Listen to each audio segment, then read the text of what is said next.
Salam gayi, j'espère que vous allez bien, moi ça va super. Donc gayi tey nag vidéo bi gis ngeen voilà première image Efootball 25 nga ko bëggoon a gis te li ma si gën a jaaxal mooy arbitre bi nekk ci terrain mosul am si Efootball gayi man loolu rek dama kontaan qualité bi naaj na et tout xoolal. Ok gars yi balaa ñu continuer vidéo bi maa leen di wax ngeen di abonné loolu du yoon gars yi si vidéo bi ñi koy seetaan ñëpp bu nekkee 112 kese abonné wu gars yi loolu du yoon 88 abonné wu gars yi loolu du yoon gars yi abonné leen bu baax abonné leen ngeen jàppale ma gën a yéegal chaîne bi gars yi ak effort bi may def nii et tout waa jaajëf waay.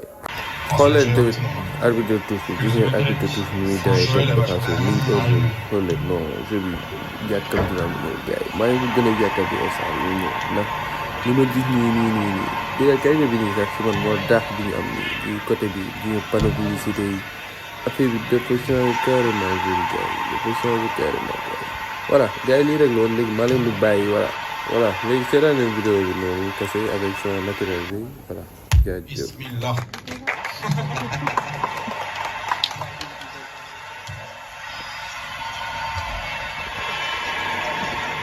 Sağ çimleri güzel olmuş. Şu incelikli pozisyonuna bak. Az önce yaptın onu. Gözüme direkt Şöyle bak.